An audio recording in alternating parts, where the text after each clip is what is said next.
Value in use.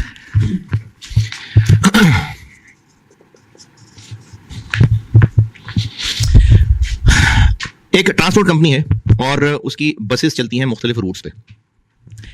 उनकी एक बस है और इस बस की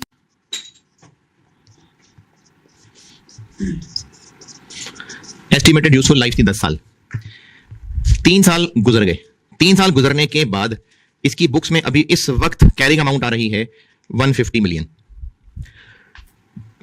रिकवरेबल अमाउंट का कॉन्सेप्ट क्या है कि अब से ऑनवर्ड इससे मिलने वाले बेनिफिट्स क्या हैं, और उसके हैं 2 रास्ते, fair value less cost to sell, और ये है लेट्स से 130, और दूसरी वैल्यू इन यूज। क्या चीज है वैल्यू इन यूज? कि अब से ऑनवर्ड यूज किया तो उससे क्या बेनिफिट्स मिलेंगे, उनकी वैल्यू। इस दोनों की कैलकुलेशन के अंदर गुजरे हुए 3 साल का कोई काम है? क्यों? क्योंकि रिकवरेबल कि अब क्या होना है। वैल्यू इन यूज ये है कि अब से ऑनवर्ड अगर हमने इस बस को यूज किया यानी ये 7 साल, तो नेट क्या मिलेगा? अच्छा, इस बस को यूज करेंगे तो क्या मिलेगा? किराया कमाएगा वो मिलेगा, लेकिन पेट्रोल लगेगा, वर्कर्स की तनख्वाहें लगेंगी, वो जो कंडक्टर ड्राइवर है इस बस की मेंटेनेंस हुआ करेगी। तो इन 7 साल में इस बस से जो आएगा वो सब मिला के वैल्यू इन यूज है। तो लेट्स से कि हर साल बस तकरीबन कोई 20-30 मिलियन कमा देगी, और इन 7 साल का टोटल किया तो बस ने कोई 250 मिलियन कमा देना। ये कब की वैल्यू है? तीसरे साल के एंड की। ये कब की वैल्यू है? तीसरे साल के एंड की। कि अभी बेचा तो कितने का बिकेगा। ये कब की वैल्यू है? ये फ्यूचर 7 साल की वैल्यू है। तो ये उनसे कंपेरेबल नहीं है। कंपेरेबल बनाने के लिए इसकी प्रेजेंट वैल्यू निकालनी पड़ेगी, और वो जो प्रेजेंट वैल्यू होगी लेट्स से वो आ गई 145। ये वैल्यू इन यूज है। तो वैल्यू इन यूज है अब से ऑनवर्ड एसेट को अगर यूज किया तो जो नेट कैश फ्लो मिलेगा उस नेट कैश फ्लो की प्रेजेंट वैल्यू, ये होती है वैल्यू इन यूज। ये तीसरे पेज पे वैल्यू इन यूज का पहला पॉइंट बता दिया आपको, इनफैक्ट दूसरा भी बता दिया। पेज 3 वैल्यू इन यूज 1 और 2 बता दिया।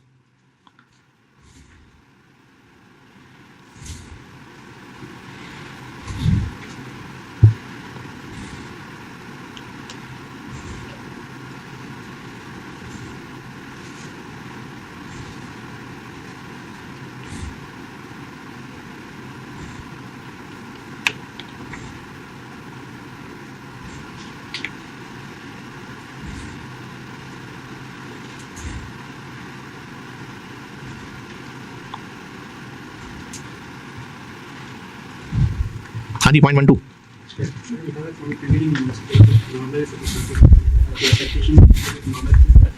देखिए, एब नॉर्मल चीज ना कभी भी एक्सपेक्टेड नहीं होती। मिसाल, हाँ, वहां खड़े होके हम ये एक्सपेक्ट कर रहे हैं कि यहां कुछ होगा।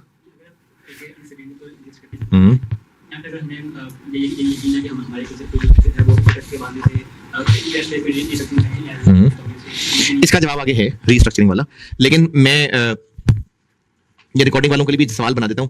अगर हमें उम्मीद है कि यहां जाके कुछ गड़बड़ होनी है तो फिर तो हमने यूजफुल लाइफ ही फिर आर्ट निकाली होगी ना। हमने जो यूजफुल लाइफ एस्टिमेट की होती है वो यही तो एस्टिमेट होता है कि हम इसको कब तक खैर खैरियत से यूज करेंगे। तो अगर हमने अपनी सारी कैलकुलेशन में यूजफुल लाइफ 10 साल रखी हुई है तो हमारा अंदाजा है कि 10 साल तक खैर खैरियत रहेगी। अगर हमें लग रहा है कि यहां आके कुछ गड़बड़ हो जानी है तो यकीनन हमने लाइफ का एस्टिमेट ही नहीं 10 लगाया होता। बाकी 7वें साल जाके कुछ हो गया तो वो तो जब 7वां साल आएगा तभी पता चलेगा। अभी तो हम खड़े हैं यहां, और यहां हमें लग रहा है कि बाकी 7 साल खैर खैरियत से गुजरेंगे और उससे बस टोटल इतना कमाएगी, टोटल नहीं, हर साल इतना इतना कमाएगी, और उसकी डिस्काउंटिंग करके ये है वैल्यू इन यूज।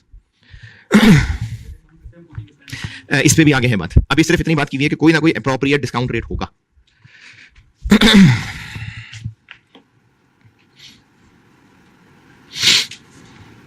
हाँ जी, वैल्यू इन यूज दोनों पॉइंट। अच्छा, अब ना इसमें ये जो पॉइंट ए है फ्यूचर कैश फ्लोज और जो पॉइंट बी था डिस्काउंट रेट, अब इन दोनों पे डिटेल डिस्कशन होने लगी है। तो देखिए, हेडिंग डाल दी मैंने फ्यूचर कैश फ्लोज। अब ये जो फ्यूचर कैश फ्लोज की हेडिंग है, इससे आगे जो 7 पॉइंट चल रहे हैं ये सारी डिस्कशन किस पे हो रही है? Future cash flows. और उस 7वें पॉइंट के आगे क्या है? तो अब डिस्काउंट रेट के आगे जो 3 पॉइंट लिखे हुए हैं वो डिस्कशन होगी डिस्काउंट रेट की। ठीक है, तो अब डिस्कशन की 2 डायरेक्शन होगी। एक हम फ्यूचर कैश फ्लोज पे बात करने लगे और उसके बाद फिर डिस्काउंट रेट पे करेंगे। फ्यूचर कैश फ्लोज की करते हैं बात। ये अब न्यूमेरिकल है बात। इन 7 साल में जो हमारा अंदाजा है कि इन 7 साल में क्या क्या कैश फ्लोज आएंगे, तो चलो बस वाली मिसाल, क्या कैश फ्लोज आएंगे? जो किराया होगा, तो वो हो गया cash inflows from continuing use of asset. और वो किराया कमाने के लिए कैश खर्च क्या करना पड़ेगा? पेट्रोल, मेंटेनेंस, तनख्वाहें। ये हो गए cash outflows necessary to generate above cash inflows. अच्छा, कुछ होंगे कैश फ्लोज जो पक्के पक्के इस बस के ही हैं, और कुछ ऐसे भी हो सकते हैं, जैसे हो सकता है इसकी इस कंपनी की 10 बसें और हैं इस शहर में, तो वो 10 बसें एक शेड में आके खड़ी होती हैं, वहां पर उस वर्कशॉप के खर्चे हैं वो भी इन्हीं 10 बसों के, लेकिन एक रीजनेबल रेशो में हर बस को बांटे जा सकते हैं, वो खर्चे भी इसी के होंगे। तो इनफ्लोज क्या हुए? आने वाला पैसा। आउटफ्लोज इस बस का अपना खर्चा जो कि डायरेक्टली इस बस का है, या कॉमन खर्चा है और उसको बांटा जा सकता है, वो हो गए आउटफ्लो। और 10 साल बाद फाइनली क्या करेंगे? बेच देंगे। तो फाइनली बेचने पे जो पैसा मिलेगा, ये फ्यूचर कैश फ्लोज की हेडिंग में पॉइंट नंबर 1 पढ़ लें। नहीं सॉरी, पॉइंट नंबर 3 पढ़ लें। फ्यूचर कैश फ्लोज की हेडिंग में पॉइंट नंबर 3।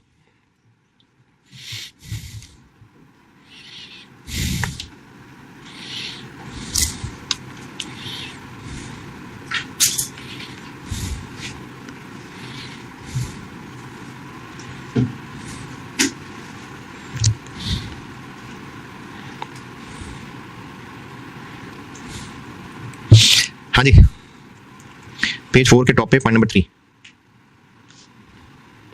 और ये डब्बे में देखे मैंने बात लिखी हुई।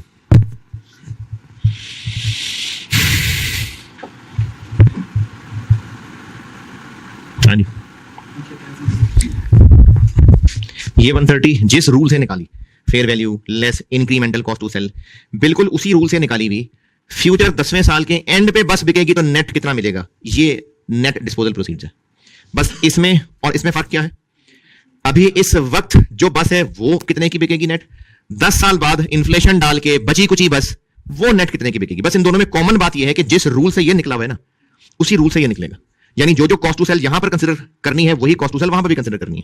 जो कॉस्ट टू सेल यहां कंसिडर नहीं करनी, वो वहां भी नहीं करनी। जिन रूल्स से fair value less cost to sell निकाली है, वही रूल नेट डिस्पोजल प्रोसीड्स के लिए भी होंगे।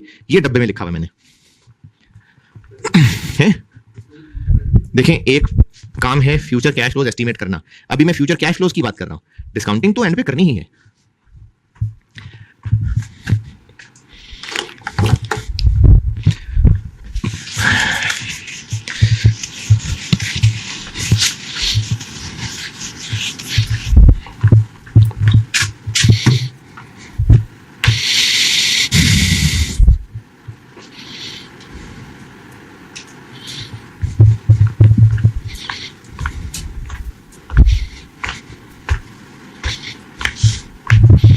जी, पॉइंट 3 अंग्रेजी।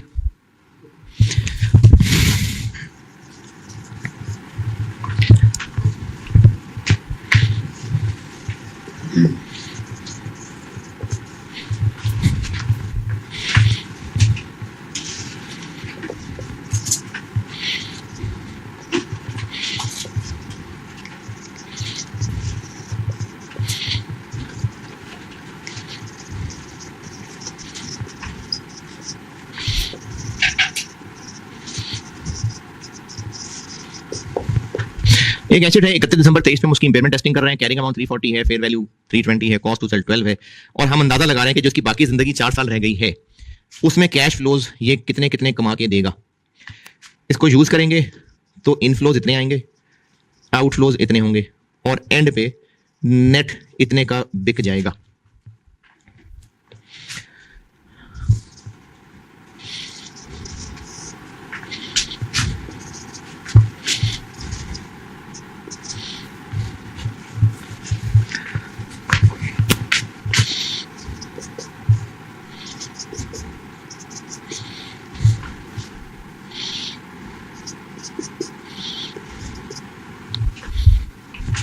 डिस्काउंट रेट 11% रिक्वायर्ड है, impairment loss. Value in use कैसे कैलकुलेट होगी? है वैल्यू इन यूज, इनकी प्रेजेंट वैल्यू। अच्छा, इनकी प्रेजेंट वैल्यू निकालने का तरीका कि जिस जिस साल पे जो जो कैश फ्लोज हैं पहले तो उनको नेट कर लेना। 100, 150, 160, 90। प्रेजेंट वैल्यू निकालनी है। कितने साल डिस्काउंट? 1 साल, 2 साल, 3 साल, 4 साल। और क्या मैं अज्यूम करूं कि आपको डिस्काउंटिंग करनी आती है? तो इसका एक रीजनेबल तरीका ये होता है कि डिस्काउंट फैक्टर से मल्टीप्लाई कर दें, और अगर ना करना चाहें आप डायरेक्टली कैलकुलेटर पे निकालना चाहें तो भी कोई मसला नहीं है। 11% पे पावर 1 डिस्काउंट फैक्टर कितना, जिनको पता है डिस्काउंट फैक्टर का? 0.8। अच्छा चले, नहीं पता। डिस्काउंट फैक्टर होता है 1 plus interest rate power -n, इसको कहते हैं डिस्काउंट फैक्टर। 1 प्लस 11% यानी 1.11, पावर -1 तो ये है, पावर -2 तो ये है, पावर -3 तो ये है, पावर -4 तो ये है। 9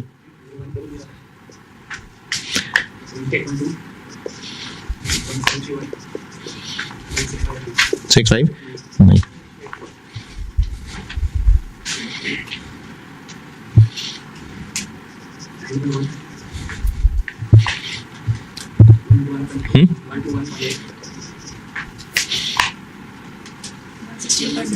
116 पॉइंट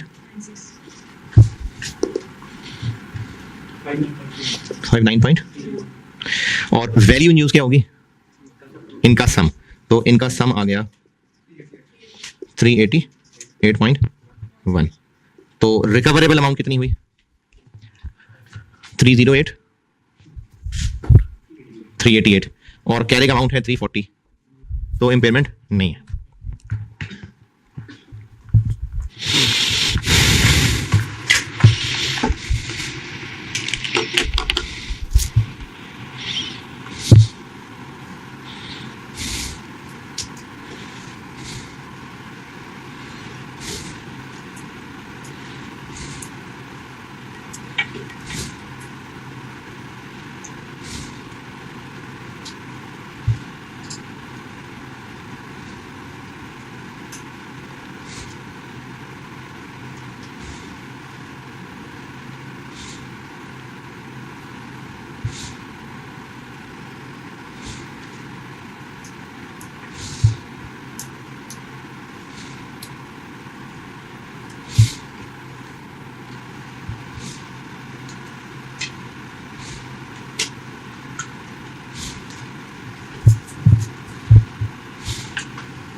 हाँ जी, कोई कैलकुलेशन पे तराज? अच्छा, ये तो हो गया वैल्यू यूज का बिल्कुल बेसिक कि कैश फ्लोज की डिस्काउंटिंग। अब इसमें मसले कि कैश फ्लोज में क्या शामिल करना है और क्या शामिल नहीं करना।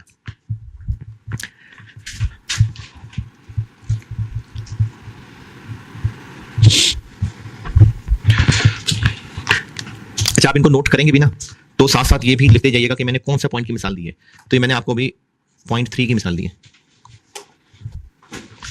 अब मैं 0.1 की मिसाल दे रहा हूं।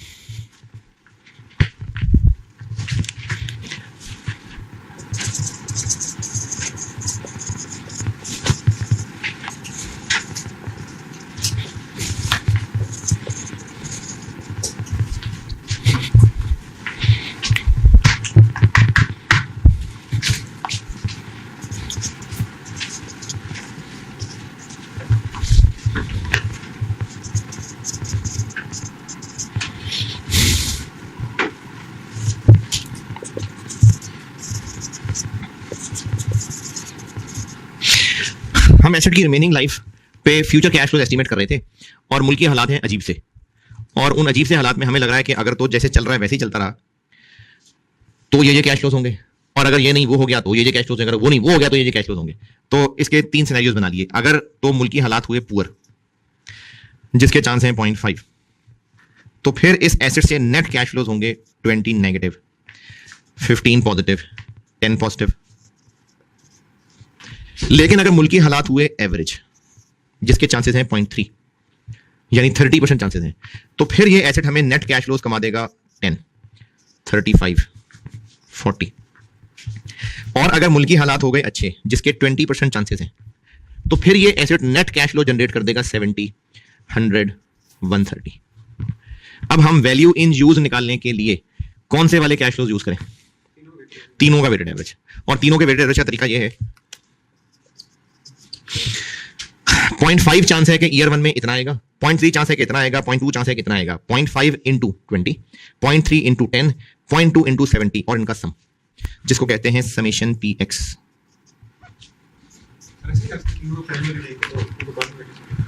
तो जो तीन दफा डिस्काउंटिंग करनी है तो अपना काम क्यों बढ़ाना है, पहले एवरेज कर लें फिर उसके बाद एक दफा डिस्काउंटिंग कर लें। हाँ जी, -20 into 0.5 plus 10 into 0.3 plus 70 into 0.2। क्योंकि हमें अपने कैश फ्लोज के अंदर सारी वेरिएशंस कर लेनी चाहिए इनकॉर्पोरेट, ये आईएस चाह रहा है कि सारी पॉसिबल वेरिएशंस कर लें इनकॉर्पोरेट। हाँ जी, -20 into 0.5 plus 10 into 0.3 plus 70 into 0.2 कितना 7, 15 इंटू 0.5, 35 इंटू 0.3, 100 इंटू 0.2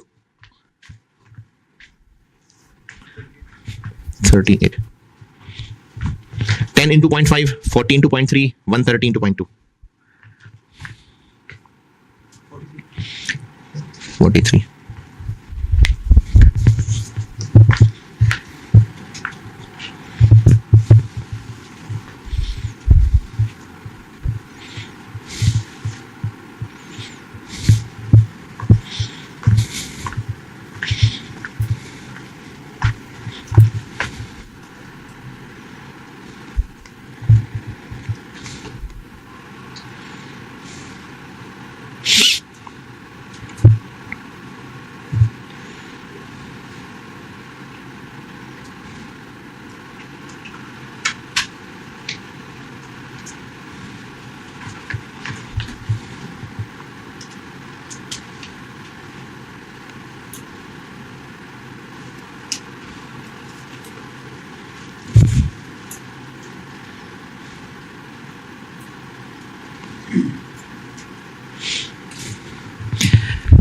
जी कैलकुलेशन डन।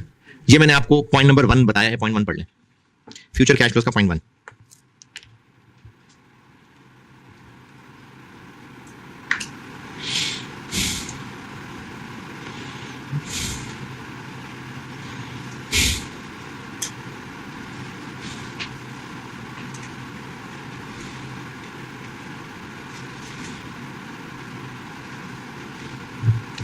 हाँ जी, पॉइंट 1 ओके।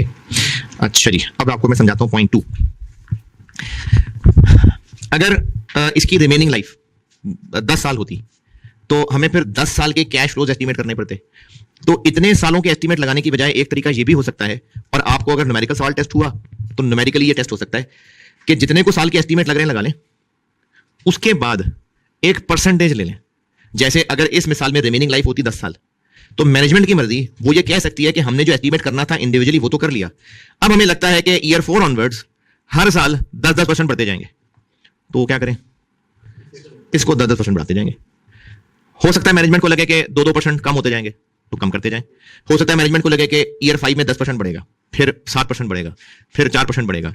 इन शॉर्ट, जहां तक एस्टीमेट लगा सकती है मैनेजमेंट लगा ले, उसके बाद वाले ईयर्स के लिए कोई परसेंटेज यूज कर ले, तो ये आपको न्यूमेरिकली टेस्ट हो सकता है। ये मैंने आपको कैश फ्लोज का पेज नंबर 3 के एंड पे पॉइंट नंबर 2 बता दिया।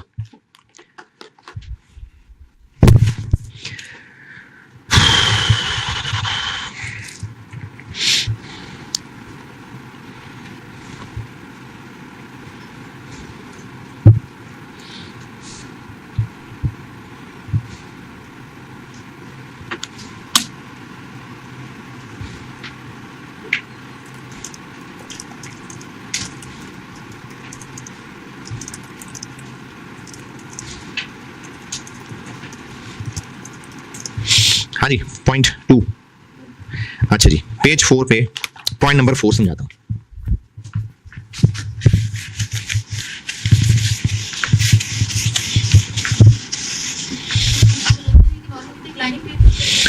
नहीं, वो कह रहे हैं कि डिक्लाइनिंग भी यूज कर सकते हैं, कांस्टेंट भी कर सकते हैं, लेकिन अगर हमने ये कहना है ना कि हालात अच्छे से अच्छे होते जाएंगे, तो उसके लिए पहले तसल्ली करानी पड़ेगी ऑडिटर की।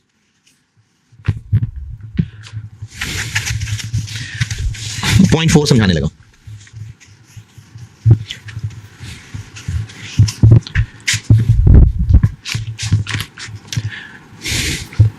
हम खड़े हैं 30 जून 24 पे, और 2025, 2026, 2027 हम इस दिन इंपेयरमेंट टेस्टिंग कर रहे हैं और वैल्यू इन यूज का कॉन्सेप्ट क्या है कि अब से ऑनवर्ड ये क्या है,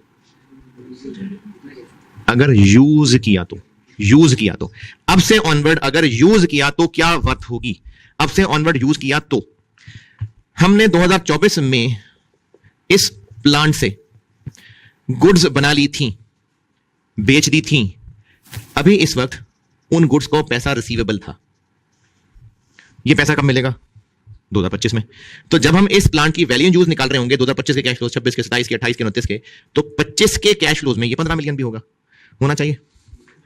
क्यों? डेटर को कहेंगे रहने दो, पैसे तो 25 में मिलेंगे, लेकिन वैल्यू यूज की कैलकुलेशन में इस 15 मिलियन को लेना चाहिए कि नहीं? क्यों नहीं है? डबल कैसे हो जाएगी? इनकम बना चुके हैं, इनकम कहां से आ गई? तो हम कौन सी सेल्स की एंट्री करने लगे? इनफ्लो तो नहीं हुआ ना अभी, इनफ्लो तो 25 में होगा। अब से ऑनवर्ड यूज करेंगे तो 25-15 मिलियन आएगा, वो तो पुराने यूज का पैसा आना है। तो वैल्यू इन यूज है कि अब से ऑनवर्ड एसेट को यूज किया तो क्या इनफ्लो होगा, तो 15 मिलियन अब से ऑनवर्ड यूज का नहीं, पुराने यूज का पैसा है। और इसके लिए जो आईएस की वर्डिंग है वो वर्डिंग भी समझा देता हूं। हम इस वक्त रिकवरेबल अमाउंट कैलकुलेट कर रहे हैं किसकी? प्लांट की, कि इस प्लांट से क्या फ्यूचर बेनिफिट्स मिलेंगे। 30 जून 24 पे प्लांट भी एसेट आ रहा है, डेटर भी एसेट आ रहा होगा, तो ये जो 15 मिलियन कल मिलेंगे ये उस डेटर से मिलने वाला बेनिफिट है या इस प्लांट से मिलने वाला? तो अगर हमने इसमें भी गिन लिया तो डबल हो जाएगा ना। तो डबल काउंटिंग से अवॉइड करने के लिए इस डेटर से जो कल पैसा मिलेगा वो इस प्लांट का पैसा नहीं। लेकिन मैं इसको आपको लॉजिक ये बता रहा था कि अब से ऑनवर्ड अगर प्लांट यूज किया तो 15 मिलियन मिलेगा, नहीं, ये प्लांट के पुराने यूज का पैसा है। तो फ्यूचर कैश फ्लोज निकालते हुए इस 15 मिलियन को यूज नहीं करना। बिल्कुल सेम चीज हम 30 जून 24 से पहले इस प्लांट को यूज करके स्टॉक बना चुके हैं। 10 मिलियन का स्टॉक हमारी बैलेंस शीट में आ रहा है, ये भी कल बिकेगा। तो 25 के कैश फ्लोज में इसका कैश फ्लो लेना चाहिए, बिकेगा तो 25 में। क्यों नहीं? क्योंकि प्लांट ये पहले यूज हो चुका। तो वैल्यू यूज निकालते हुए फ्यूचर कैश फ्लोज में वो कैश फ्लो नहीं लेने जो प्लांट के पुराने यूज से रिलेटेड है, और पुराने यूज से रिलेटेड है तो यकीनन हमारी बुक्स में डेटर या इन्वेंट्री बन चुके हुए होंगे, तो उनसे जो कल पैसा आना है वो प्लांट का पैसा नहीं मानना। बिल्कुल इसी का उलट आउटफ्लोज में क्या आना है? जो इस मशीनरी की प्रोडक्शन में खर्चे होंगे, हमने इस मशीनरी से लेबर से मशीन यूज करवा ली, लेकिन यहां तक जो पिछले महीने के पैसे थे वो उनको भी दिए नहीं है, वो पैसे देने हैं हमने अगले साल में, तो वो 25 के आउटफ्लो में आएगा, वो जो लेबर को पैसे देने हैं। क्यों? क्योंकि वो मशीन के पिछले यूज से रिलेटेड है और हमारी बुक्स में वो लायबिलिटी के तौर पे आ रहा है, तो उसको लायबिलिटी का क्या आउटफ्लो है, वो जो हमारी बुक्स में लायबिलिटी रिकॉर्ड हो चुकी है उसका वो आउटफ्लो है। अगर इस प्लान के लिए भी उसको आउटफ्लो मान लिया तो डबल काउंट हो जाएगा। ये मैंने आपको पेज 4 पे पॉइंट नंबर 4 समझाया है। तो फिर वो आएगा इनफ्लोज के अंदर। अगर हम कस्टमर से एडवांस पहले पकड़ चुके हुए हैं तो वो उस, क्योंकि अगर हमने उस एसेट को यूज ना किया तो पैसे वापस करने पड़ेंगे ना, तो इसलिए वो इस एसेट का ही इनफ्लो मानना है। रिकॉर्डिंग वालों के लिए सवाल दोहरा देता हूं, अगर जून में एडवांस पकड़ चुके हुए हैं तो वो इसकी वैल्यू यूज में इनफ्लो लेना है, क्योंकि वो एसेट यूज होगा तो वो हमारा इनफ्लो है, वरना तो पैसे वापस करने पड़ जाने। पेज 4 का पॉइंट 4 बता दिया।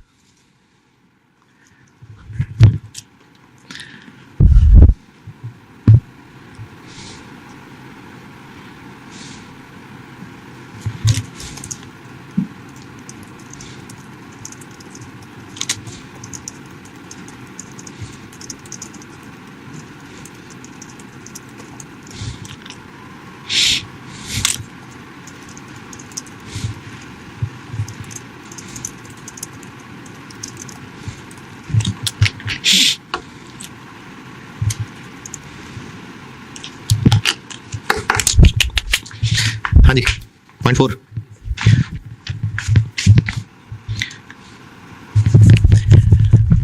हमने इस प्लांट को खरीदा था लोन लेके, और वो लोन हम किस्तों में वापस कर रहे हैं, और यही प्लान किया हुआ था कि इस प्लांट से कमाएंगे और लोन वापस करेंगे। तो वो जो फ्यूचर में लोन की इंस्टॉलमेंट्स देनी है वो इस प्लांट की वैल्यू यूज में आउटफ्लो लेंगे? नहीं लेंगे। क्यों नहीं? अच्छा, और वजह? अच्छा, और वो भी प्लांट यूज करें या ना करें, प्लांट यूज करें या ना करें, लोन तो वापस करना ही है, तो वो प्लांट यूज करने का आउटफ्लो नहीं है। अच्छा, इसी तरह प्लांट हमें कल को कमा के देगा, तो उस कमाई पे इनकम टैक्स भी पड़ेगा, तो वो आउटफ्लोज में आना चाहिए। क्यों? क्योंकि हम ना इस प्लांट की औकात जानना चाह रहे हैं। इनकम टैक्स तो बिजनेस एज अ होल पड़ता है, पता नहीं पड़े ना पड़े। तो प्लांट के कैश फ्लोज निकालते हुए एक तो लोन रीपेमेंट्स को नहीं कंसीडर करना और दूसरा इनकम टैक्स को भी नहीं कंसीडर करना। ये मैंने आपको पॉइंट नंबर 6 बता दिया।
हाँ जी, पॉइंट 6।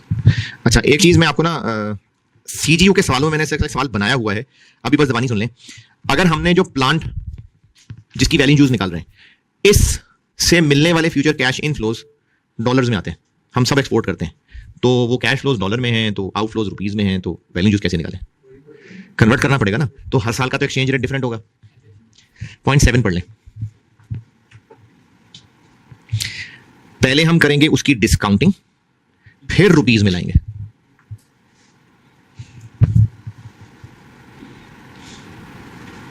यानी बाकी कैश फ्लोज की डिस्काउंटिंग अलग करेंगे, वो जो डॉलर इनफ्लोज है उनकी अलग करेंगे, और जब उनकी पीवी निकल आएगी तो उसको फिर रुपए में ले आएंगे। किस दिन का एक्सचेंज रेट लगा के? आज का। आज मतलब जिस दिन इम्प्लीमेंट टेस्टिंग कर रहे हैं। ये पॉइंट 7 पढ़ लें।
हाँ जी, पॉइंट 7।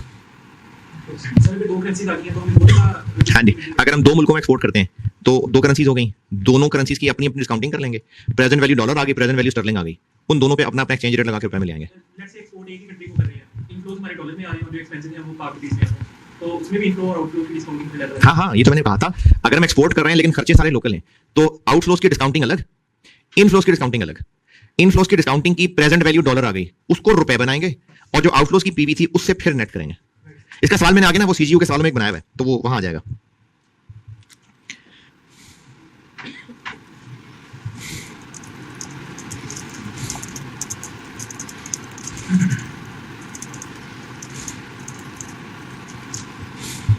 अच्छा जी, पॉइंट 5 समझाता हूं। पॉइंट 1 से लेके 7 तक हो गए।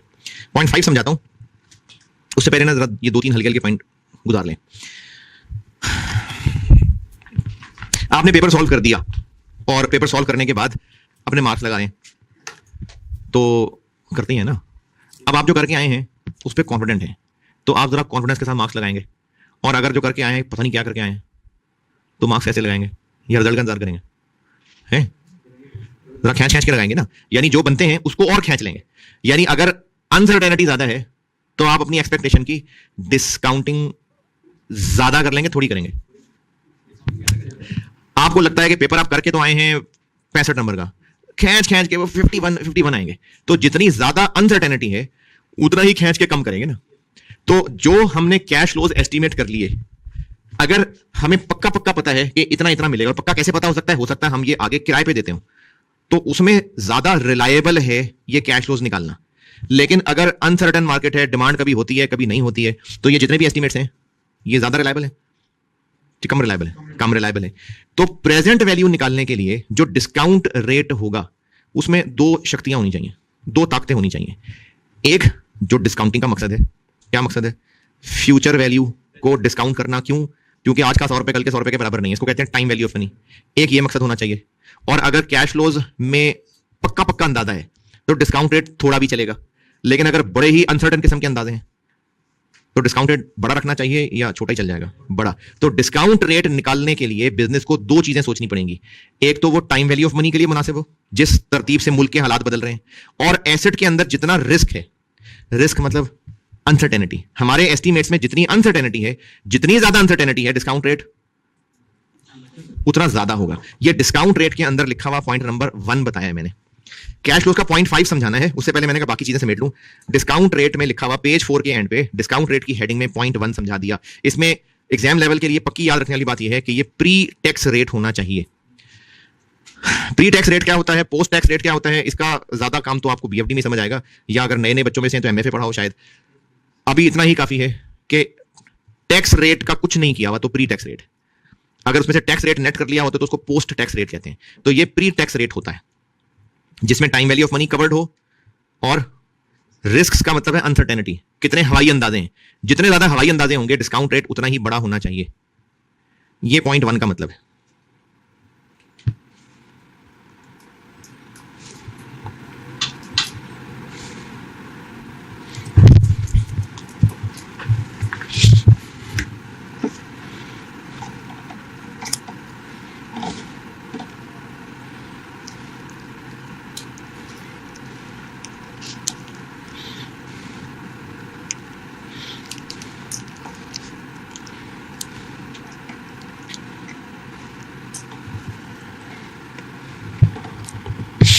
हाँ जी, पॉइंट 1।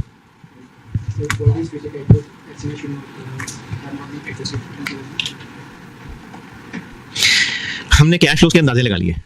अगर हमने कैश फ्लोज के अंदाजे ही बहुत मोहतात लगाए हैं, पहले ही उनको बहुत कम लगा लिया हुआ है, तो फिर भी डिस्काउंट रेट बड़ा करने की जरूरत है? नहीं। तो डिस्काउंट रेट बड़ा करना है उनके लिए जो हमने ऑलरेडी खींच के अंदाजे नहीं लगाए हुए। अगर ऑलरेडी खींच के अंदाजे लगा लिए, फिर डिस्काउंट रेट बड़ा नहीं करना। For which future cash flow estimates have not been adjusted, यानी हमने खुल के अंदाजे लगा लिए तो डिस्काउंट रेट बड़ा रख लें। अगर अंदाजे ही बहुत खींच के लगाए तो फिर डिस्काउंट रेट बड़ा करने की जरूरत नहीं है।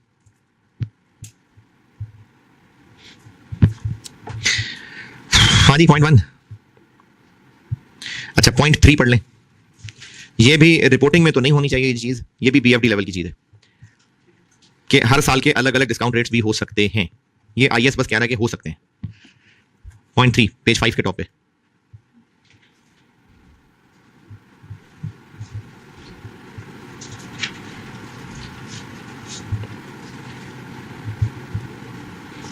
हाँ जी, पॉइंट 3 ओके। अच्छा, पॉइंट 2 पढ़ के समझ आ जाए तो ठीक है, वरना दफा करें। ये टिपिकल बीएफडी की चीज है, अगर समझ आता है तो ठीक है, पॉइंट 2 वरना दफा करें। पेज 4 के एंड पे पॉइंट 2 अगर समझ आ जाए तो ठीक है, वरना रहने दें।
हाँ जी, नहीं समझ, दफा करें। आ गई, चलो फिर भी दफा करें। कैश फ्लोज का 0.5 समझाता हूं।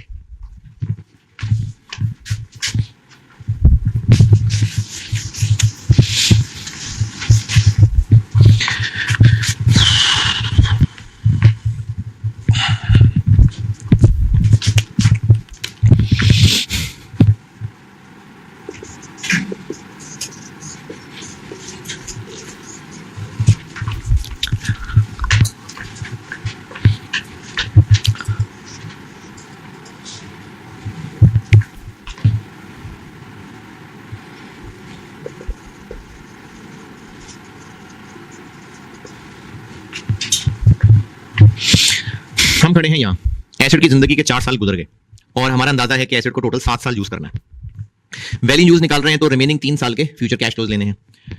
हमारा अंदाजा है कि 5वें साल में हमें मिलेगा 70 मिलियन, यहां मिल जाएगा 80 मिलियन, यहां मिल जाएगा 90 मिलियन। तो वैल्यू यूज निकालते हुए क्या करें, इनकी पीवी ले लें। साथ ही साथ मैनेजमेंट ने यह भी इरादा किया हुआ है, इरादा कि आखिरी साल चूंकि मार्केट में हमें उम्मीद है डिमांड तो होगी, तो हम ना इधर जाके इसकी अपग्रेडेशन करेंगे, कैपेसिटी बढ़ा लेंगे और कैपेसिटी बढ़ाने पे हम 60 मिलियन खर्च करेंगे। अब चूंकि कैपेसिटी बढ़ जाएगी तो ये वाला साल 90 की बजाय 110 कमाएंगे और 2 को साल और निकाल जाएंगे और इधर हम कमाएंगे 75 और यहां कमाएंगे 50। हम अभी ईयर 4 के एंड पे खड़े हैं। वैल्यू यूज निकालते हुए काले वाले कैश फ्लोज लेने हैं या नीले वाले भी ले लेने हैं? नीले वाले भी ले लेंगे। हाँ जी, डिस्काउंटिंग कैसे करनी है नहीं पूछ रहा, मैं पूछ रहा हूं नीले वाले कैश फ्लोज काउंट करने हैं कि नहीं। पक्का इरादा, कसम खा लिया और एक बार कमिटमेंट कर ले तो अपनी भी नहीं सुनते। हाँ जी, करने नहीं, क्यों नहीं?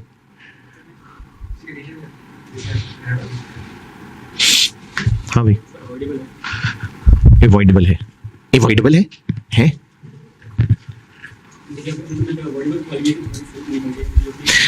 अच्छा चले, आपने ना कहीं रिश्ता भेजा और आपने कहा कि मेरा सीए हो जाएगा, फिर मैं इतना इतना कमा लूंगा, फिर ये होगा, तो ये बहुत है रिश्ता मिलने के लिए है। वो कहेंगे अभी क्या औकात है ये बताओ। तो हम अभी जिस प्लांट की वैल्यू यूज निकाल रहे हैं ना, उसकी औकात वो उसकी अभी की कैपेसिटी पे देखना है, इंप्रूव्ड कैपेसिटी पे नहीं। चाहे जितनी मर्जी हमने पक्का इरादा करके कसम भी खा ली हो, लेकिन चूंकि ये इसकी फ्यूचर इंप्रूव्ड कंडीशन है, अभी इस वक्त कैरिंग अमाउंट जिस एसेट की है, अभी इस वक्त कैरिंग अमाउंट जितनी कैपेसिटी वाले एसेट की है वो जितनी औकात वाला है, ये नीले वाले कैश फ्लोज उसके थोड़ी हैं, ये तो इंप्रूव्ड एसेट के हैं। तो अगर कल को हमने कुछ इंप्रूवमेंट कर लेनी है, चाहे जितना मर्जी पक्का इरादा है, अगर हमने इंप्रूवमेंट कर लेनी है तो आज वाली हैसियत के एसेट की वैल्यू यूज निकालते हुए ये इंप्रूव्ड कैश फ्लोज नहीं लेने, क्योंकि कंपैरिजन लॉजिकल नहीं है ना। अभी जितनी कैपेसिटी वाला एसेट है उसकी कैरिंग अमाउंट है, fair value less cost to sell उसकी है, तो उसकी कैपेसिटी में रहते हुए देखेंगे क्या बेनिफिट्स हैं। तो फ्यूचर इंप्रूवमेंट वाले कैश फ्लोज कंसीडर नहीं होने। अच्छा, हमने इसकी लाइफ 7 साल एस्टिमेट की हुई थी और इस 7 साल एस्टिमेशन में यह भी पता था कि 5वें साल जाके कुछ पार्ट्स रिप्लेस करने, यहां जाके कुछ ओवरहॉलिंग करानी है, तो जाके 7 साल चलने हैं। तो उन आउटफ्लोज को लेना है कि उनको भी नहीं लेना? क्यों? वो तो 7 साल चलाने के लिए जरूरी कैश फ्लोज हैं। वो जो हमने टोटल लाइफ सोची हुई है वो तो उसको चलाने तक के लिए जरूरी है। ये बात हो रही है फ्यूचर इंप्रूवमेंट की। तो अगर कोई फ्यूचर इंप्रूवमेंट वाले कैश फ्लोज हैं उनको अभी कंसीडर नहीं करना। और 0.5 में ये जो रीस्ट्रक्चरिंग वाली बात है ना, ये अभी ना नहीं पढ़ा रहा, क्योंकि ये मैंने एक सीजी वाला सवाल बनाया हुआ है, ये तब करूंगा डिस्कस। तो पॉइंट नंबर 5 सारा पढ़ लें। पॉइंट ए पढ़ लें बेशक डब्बे समेत, लेकिन इसका इस्तेमाल करूंगा मैं। सीजीयू का एक सवाल बनाया है मैंने, तो पढ़ जरूर ले बेशक, लेकिन मैंने आपको समझाया अभी बी है डब्बे समेत। पेज 4 पे फ्यूचर कैश फ्लोज का 0.5 सारा पढ़ लें।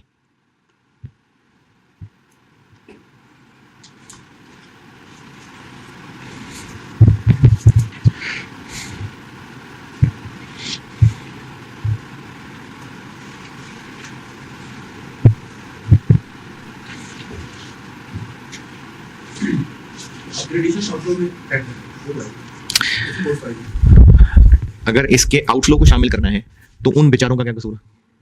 इंप्रूवमेंट को कंसिडर ही नहीं करना। किसने कहा कंपलसरी? काली वाली जिंदगी अपनी जगह है, ये तो हम वैसे ही सुहाने ख्वाब देख रहे हैं। डिस्क्लोज? तो डिस्क्लोज किसको करनी? पॉलिसी में कुछ इस तरह प्लांट का। हम ऐसी अपने फ्यूचर ख्वाब थोड़ी डिस्क्लोज करते रहते हैं। कोई ना कोई एसेट, कोई ना कोई आईएएस होगा तो उसके डिस्क्लोजर होंगे ना। ऐसी थोड़ी कि हमारे फ्यूचर कैश फ्लोज, फ्यूचर अंदाजे क्या है, वो डायरेक्टर रिपोर्ट में हो तो हो, किसी आईएएस का नोट तो नहीं है कि फाइनेंशियल स्टेटमेंट में वैसे पता होगा इस प्लांट को करना है, वैसे किसको पता होगा, तो जैसे आपने बताया कि मैनेजमेंट ने खुद सोचा होगा। हाँ कह रहा हूँ ना, पक्का कसम खाई उन्होंने करना है, इंटरनल प्लान्स हैं, लेकिन हाँ ये सब अंदाजे मौजूद हैं इंटरनली, इन्होंने सब सोच के रखा हुआ है। लेकिन IAS 36 लगाते हुए, वैल्यू इन यूज कैलकुलेट करते हुए इनको कंसीडर नहीं करना, क्योंकि ये प्लांट की एग्जिस्टिंग वर्किंग कंडीशन वाले कैश फ्लोज नहीं है, ये उसके इंप्रूव्ड हालत वाले कैश फ्लोज हैं।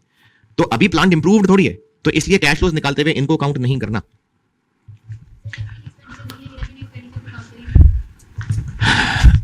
वो खर्चा जो इस सोच, देखिए ये जो 4 साल गुजारे हुए हैं, इनमें डेप्रिसिएशन चार्ज की होगी, तो उस डेप्रिसिएशन के लिए यूजफुल लाइफ क्या सोची होगी, 7 साल। तो वो जो 7 साल सोची हुई थी, उसके मुताबिक जो जो खर्चे भी फ्यूचर में होने थे वो होने हैं कंसिडर, मेंटेनेंस, पार्ट रिप्लेसमेंट, वो होने हैं। मैं कह रहा हूं फ्यूचर इंप्रूवमेंट और उस पर लगने वाला पैसा और उससे आने वाला पैसा, ये कंसिडर नहीं करना। मैंने पॉइंट 5 आपको सारा बताया है, पार्ट ए समझाया नहीं है, पॉइंट बी समझाया है।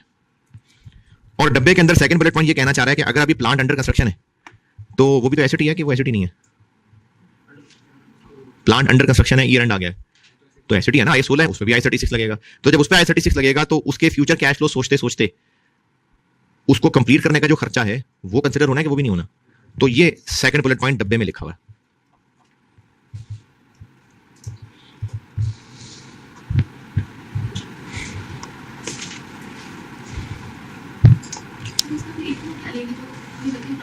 अभी अंडर कंस्ट्रक्शन है, प्लांट बना लेंगे तो कुछ तो सोचा हुआ है ना कि इससे इतनी प्रोडक्शन हुआ करेगी, तो वही इन्फ्लोज होंगे।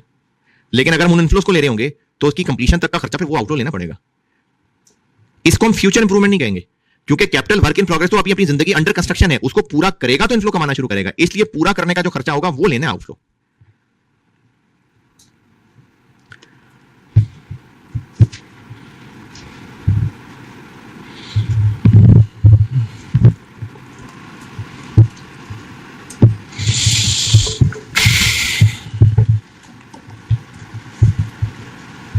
हाँ जी, पॉइंट 5। अच्छा, एक कैफ का सवाल है, बस जबानी जबानी देख लें, काफी है। इस चैप्टर में जहां ये चैप्टर टेक्स्ट खत्म हो रहा है ना, उसको 10-12 पेजेस के बाद, 10 पेजेस के बाद प्रैक्टिस सेट आ रहा होगा।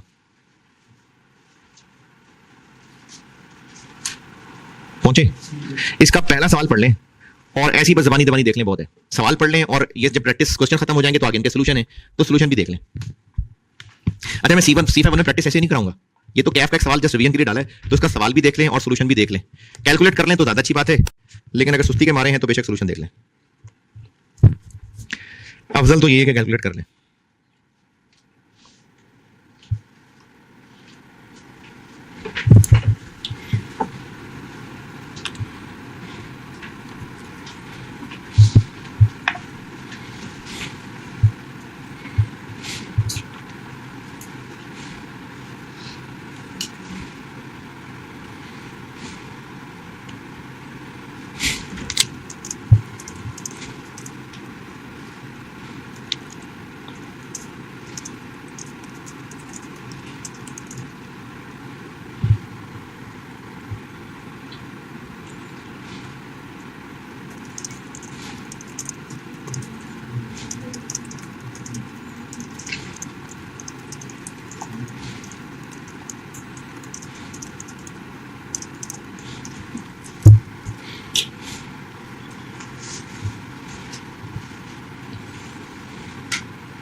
अगर ज़बानी भी देख रहे हैं तो सोल्यूशन भी देखना था, सिर्फ सवाल नहीं पढ़ना था।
हाँ जी रेहान,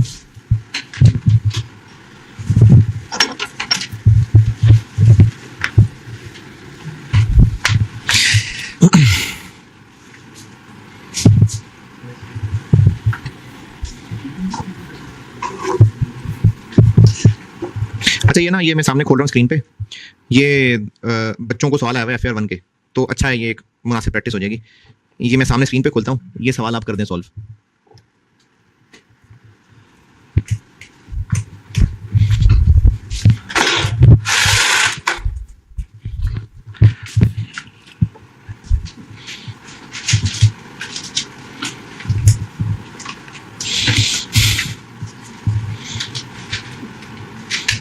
रीडेबल है रेहान, उसमें पढ़ा जा रहा है स्क्रीन। ये FAR 1 में एक सवाल आया हुआ है, इसको भी कर दें सॉल्व, मैं फिर आपसे आंसर डिस्कस कर लेता हूँ उसका।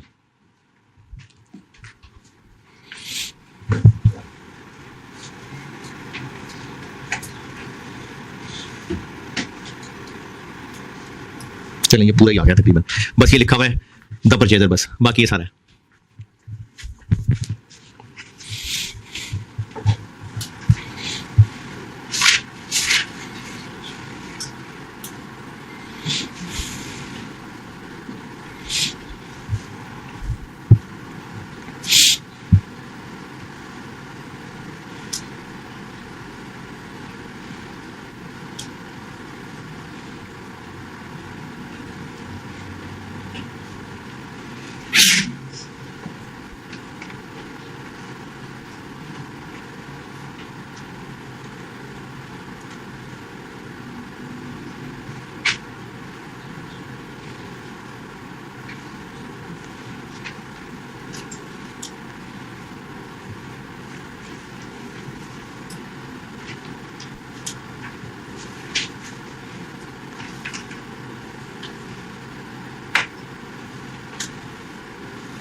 छोटा सा सवाल था यार।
हाँ जी, अच्छा चलें, इसका आपको सोल्यूशन सामने खोल के दिखाता हूँ।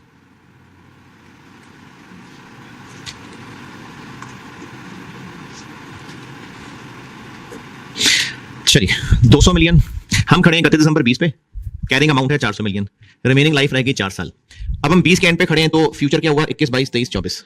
21 की सेल से जो पैसा आएगा वो 200 मिलियन है, उसके बाद वो 10% कम, 10% कम, 10% कम।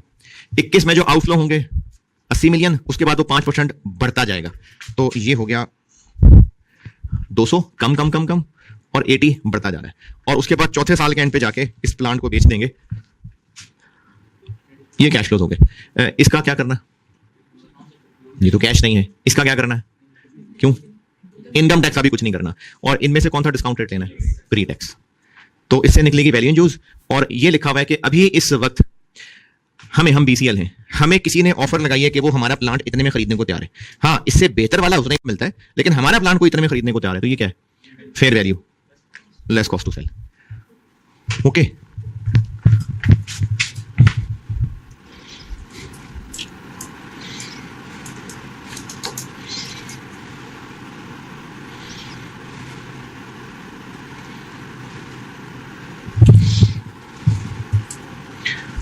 ये पढ़ा जा रहा है या ज्यादा छोटा हो गया,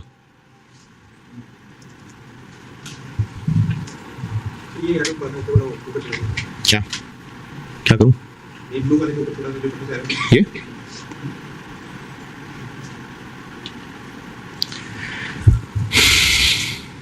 ये भी बच्चों का एक सवाल है, ये भी देख लें।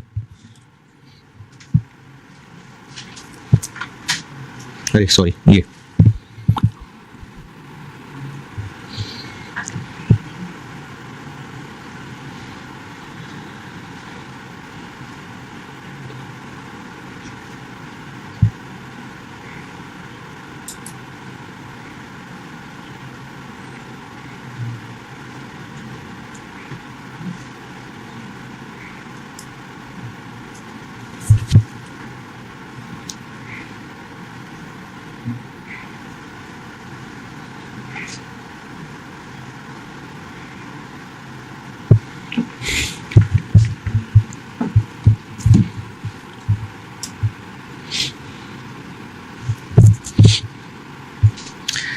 अच्छा, ये ऊपर वाली कहानी तो वैल्यू यूज की नहीं है, तो ये मैंने कर लिया नीचे। चले वैल्यू यूज निकालें।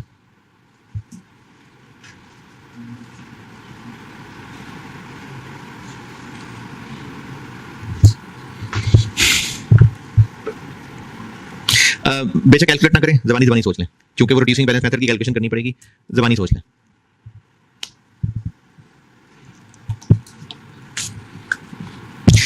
सी टाइप के सवाल ना मैं बोर्ड पे किया करूंगा, ये कैफ वाले बस समझाने के लिए हो सकता है मैं जबानी दिखाया करूं।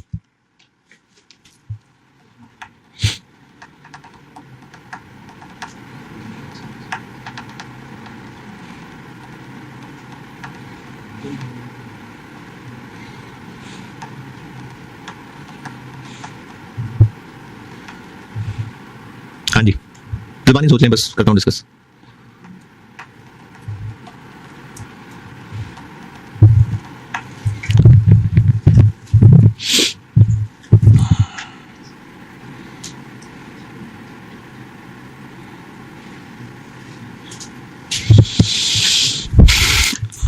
जूनियर ने ये नेट कैश फ्लोज बना के दिए, ये मसले हैं। उसने डेप्रिसिएशन को भी आउटफ्लो दिखा दिया, ऐड बैक कर देंगे। उसने टैक्स पेमेंट्स को भी आउटफ्लो दिखा दिया, ऐड बैक कर देंगे। उसने इनफ्लोज में 2022 में 3 मिलियन डाला हुआ है जो पिछले साल की प्रोडक्शन की सेल थी, लेस कर देंगे। ये बन गए कैश इनफ्लोज, लेकिन ये ऑपरेटिंग कैश फ्लोज है। नेट डिस्पोजल प्रोसीड्स डल गया हुआ है नहीं, वो ये है। और डिस्काउंट रेट 10%। चलें ठीक है जी, अल्लाह हाफिज़, कल मुलाकात होगी।